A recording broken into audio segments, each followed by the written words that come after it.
Chase, Lee Hockey, Blue Futon. We're going in the box. It's been a while with I Am Evel Knievel. This is a documentary of course, Evel Knievel. Funny story, not a lot of millennials probably know who Evel Knievel is because I was in a meeting once and someone brought Evel Knievel and someone's like, who's Evel Knievel? And I was like, how do you not know who Evel Knievel is? The Harley Davidson badass that I just know he jumps stuff. But let's see if this tells his real life story or if it's kind of just telling what you want to be told, kind of like Bohemian Rhapsody.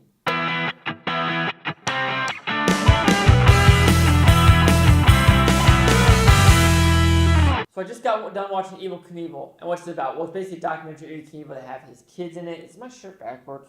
My shirt is backwards. So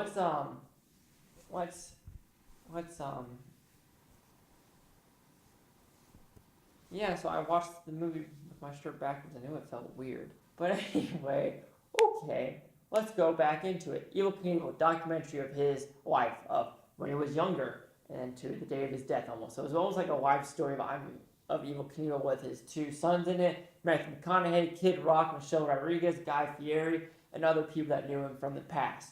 So with this is a good documentary. I think so. This is one I actually seen. My mom's seen it. She said another one that actually is directed and has the Jackass crew in it from Johnny Knoxville, and that one's phenomenal. So from the sound of what my mom's saying, that one might be a better documentary, but this is the one I watched first. So it basically goes to his childhood, growing up in Montana, actually robbing banks and doing stuff. I did not know he robbed banks when he was little.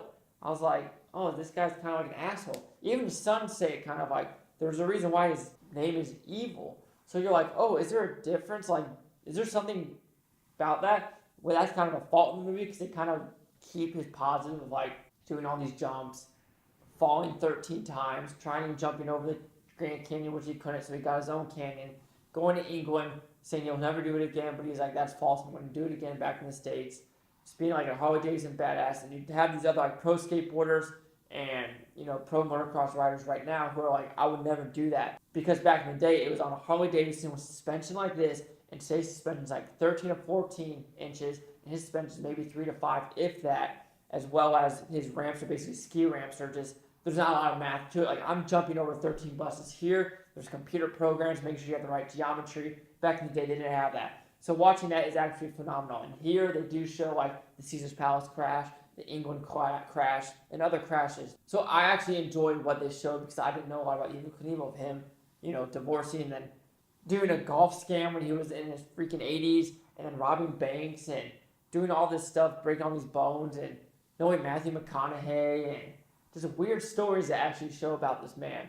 Which makes you think, like, did they not really show the in-depth of his man? Because he divorced Linda, his wife, and there's a reason why she's like, thank God I got rid of him.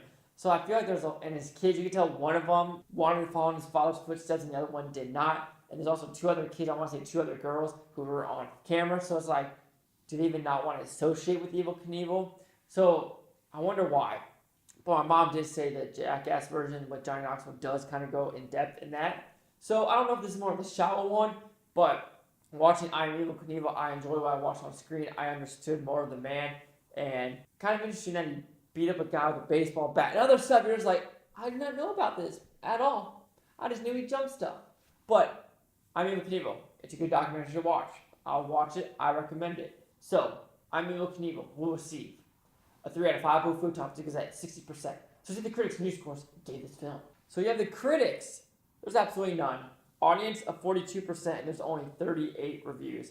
I didn't do that for my other reviews recently, which is kind of a bummer because I like knowing what the user rating is now. I enjoyed it. I don't know what people were expecting, but I enjoyed it. So you with my 60, the 42 are just no reviews at all from professionals. Chase the Blue Futon, like, comment, subscribe. Let me know what you think of the Blue Futon Utopia, you Blue Futonians. Thank you for watching. Have a great day.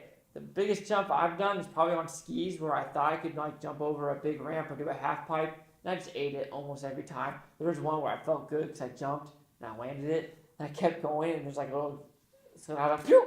And I said, I'm eating it, and I ate it, but I survived. I haven't broke a bone in my body yet. And I've like dirt bike crashes, running into four-wheelers in fourth gear, trucks coming down, I had to fall, all these scars on my side. That was back when I was in Texas. Oh yeah, Daredevil.